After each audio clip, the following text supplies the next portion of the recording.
हाय, मेरा नाम डॉक्टर बंसरी पटेल है। अभी फेसबुक और व्हाट्सएप के जरिए नोवेल कोरोना वायरस के बारे में जो गलत इन्फॉर्मेशन फैलाई जा रही है और लोग पैनिक हो रहे हैं, बैड डिसीजंस ले रहे हैं, तो मैंने डिसाइड किया है कि इस वीडियो के द्वारा WHO और CDC की ऑथेंटिक इन्फॉर्मेशन आपके सामने शेयर की जाए। अभी कोविड-19 डिजीज के बारे में सबसे पहला सवाल ये उठता है कि कोरोना वायरस इंडिया में आया कैसे। इमेजिन मैं चाइना गई हूँ या यूनाइटेड स्टेट्स गई हूँ या किसी और कंट्री में गई हूँ जहाँ पे ऑलरेडी कोरोना वायरस का स्प्रेड है, या फिर मैं फ्लाइट के थ्रू किसी और एरिया में किसी ऐसी जगह पे या दुबई पे या किसी एयरपोर्ट पे आ रही हूँ जहाँ पे भी कोरोना वायरस का स्प्रेड है और मैं फिर इंडिया में वापस आती हूँ, तो मेरी बॉडी के अंदर में भी कोरोना वायरस होने के चांसेस है। अभी क्या होगा, वो मेरी बॉडी में मल्टीप्लाई होगा, 1 में से 2, 2 में से 4, 4 में से 8, 8 में से 12। ये मल्टीप्लिकेशन का जो टाइम है वो करीबन 2 हफ्ते तक का होता है, और वो 2 हफ्ते तक में वो इनफ लेवल जब बॉडी में हो जाता है वायरस का, उसके बाद मुझे सिम्टम्स आएंगे। सिम्टम्स क्या हो सकते हैं? अगर वो ऊपर के एयरवे में ही है, अपर रेस्पिरेटरी ट्रैक्ट में ही है, तो मुझे कफ, कोल्ड, फीवर ऐसे सिम्टम्स आ सकते हैं।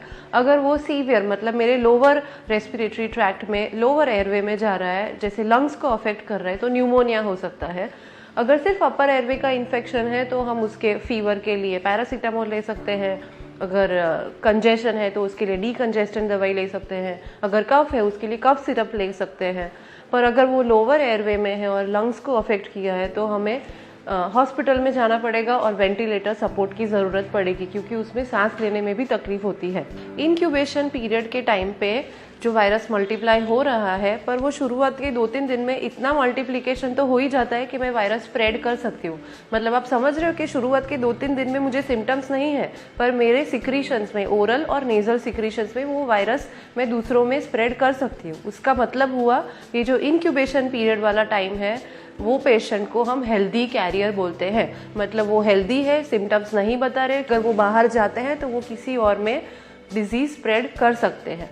अभी मेरा बताने का मेन पॉइंट ये है कि जब मैं आई तब मुझे एयरपोर्ट पे उन्होंने उस इंस्ट्रूमेंट से अगर चेक किया होगा, तो आपको पता है वो इंस्ट्रूमेंट क्या होता है? वो सिर्फ फीवर चेक करता है, पर मुझे तो उस टाइम पे सिम्टम्स होंगे नहीं, क्योंकि अभी मैं इंक्यूबेशन पीरियड में हूँ।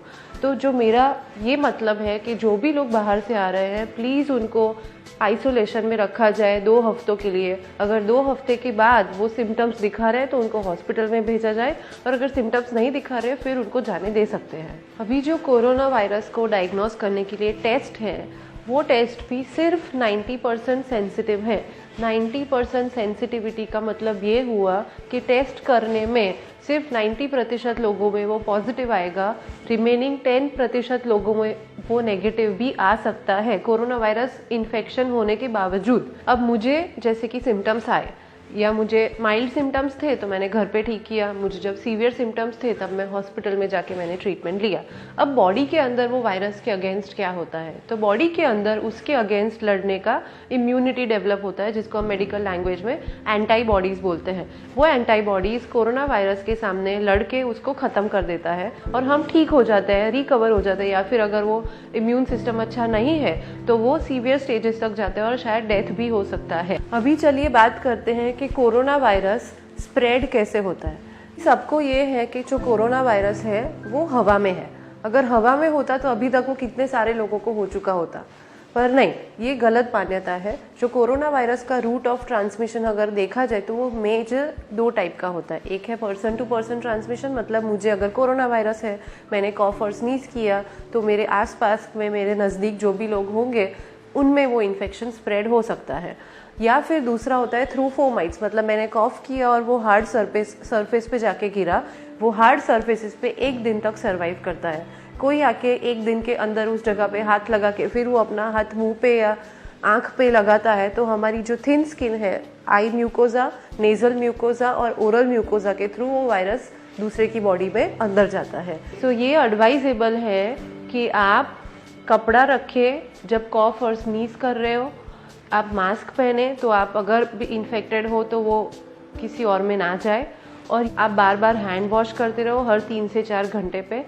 अभी इसी चीज़ को इजी तरीके में बताया जाए तो जो कोरोना इन्फेक्टेड पर्सन है वो सिक हो सकते हैं या वो हेल्दी हो सकते हैं। सिक कौन होते हैं? जिनका इम्यूनिटी खराब है, जो सिम्टम्स दिखा रहे हैं, वो ज्यादा डेंजरस नहीं है क्योंकि हमें पता है वो बीमार है, हम उनके पास नहीं जाएंगे, उनको आइसोलेट कर दिया जाएगा और उनका ट्रीटमेंट भी हो जाएगा, तो स्प्रेड ज्यादा आगे नहीं होगा।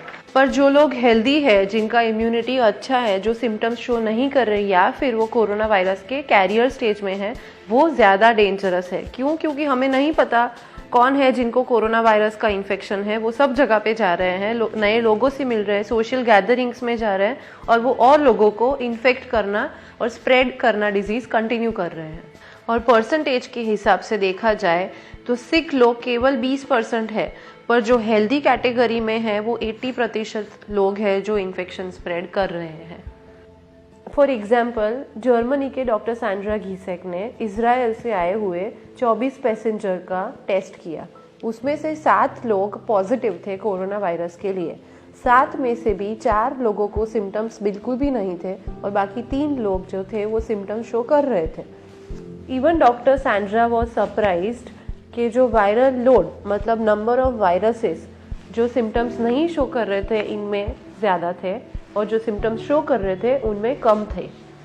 ज़्यादा कॉन्सेंट्रेशन ऑफ वायरस मतलब that person is more likely to spread infection to other people. हाल ही में सरकार ने कई राज्यों में स्कूल्स और कॉलेजेस और मॉल्स और थिएटर्स वो सब बंद करने का निर्देश किया है।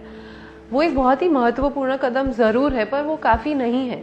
वो सारे लोग उसकी जगह पे अपना टाइम बिता रहे हैं या फिर जिम में या फिर मार्केट में या फिर सैलॉन्स में, तो वो एक्चुअली डिजीज़ का स्प्रेड तो कंटिन्यू ही है।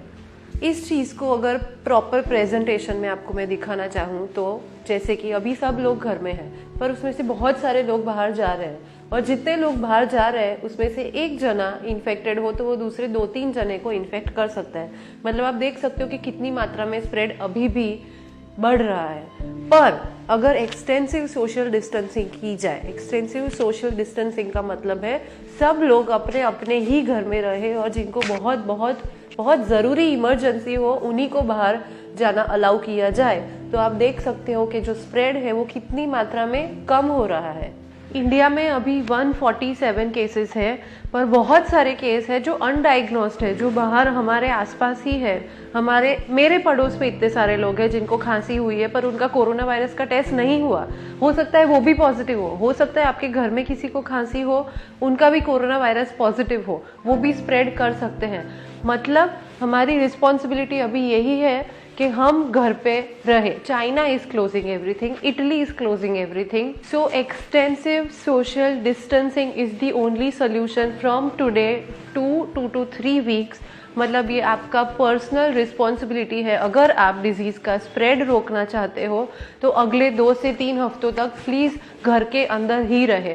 आप नेटफ्लिक्स और चिल कर सकते हो, अमेजोन पे वीडियो देख सकते हो, टीवी देख सकते हो, जो करना है कर सकते हो, पर प्लीज बाहर मत निकलो। पर लास्ट में मैं ये भी बताना चाहती हूँ कि you don't need to panic, क्योंकि जो 5 में से 4 केस है वो अपने आप ही ठीक हो सकते हैं, बहुत माइल्ड सिम्टम्स होते हैं।